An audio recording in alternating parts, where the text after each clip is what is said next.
آج میں آپ کو بتاؤں گا کہ علم جفر کے حساب سے جن کا نام بے سے آتا ہے یعنی کہ انگلش کے بی سے آتا ہے ان کے لیے یہ ہفتہ کیسا رہے گا۔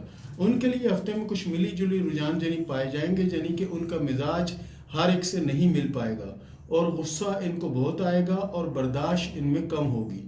جن کے نام بے سے شروع ہوتے ہیں یا بی سے شروع ہوتے ہیں ان کے لیے یہ معاملات جو رکے ہوئے ہیں انشاءاللہ اس ہفتے وہ بہتر ہونے کے چانس ہیں۔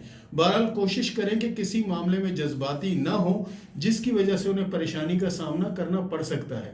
بہرحال جو لوگ جن کا نام بی یعنی انگلش میں بی اور اردو میں بے سے آتا ہے ان لوگوں کے لیے ضروری ہے کہ حسب توفیق صدقہ ضرور دے دیں تاکہ آفت اور مصیبت سے یہ محفوظ رہے۔ یہ نہیں کہ ان پر کوئی آفت یا مصیبت آنے والی ہے، ایسا کچھ نہیں ہے۔ بہرحال اس کے باوجود بھی صدقہ دے دیں تاکہ اگر کوئی معمولی سے وقت میں اگر کچھ خرابی یا کچھ معاملات پیدا ہوتے ہیں تو وہ حل ہو جائے۔ اور علم جفر کے حساب سے جن لوگوں کے نام بی سے آتے ہیں ان کا اگر شادی یا دیگر کوئی ایسے معاملات ہیں تو اس میں کوشش کریں کہ وہ کام شروع کر دیں، کیونکہ اس ہفتے میں وہ کام ہونے کے چانس ہیں۔ اور جن کے کام یا ورک میں کوئی رکاوٹ آ رہی ہے ان کے لیے ہفتہ کو خاص نہیں ہے، آنے والے ہفتے میں کوئی کام اسٹارٹ کریں، اللہ کے فضل سے اس میں بہتری کے چانس ہیں۔ تو یہ تھا ہمارا آج کا پروگرام۔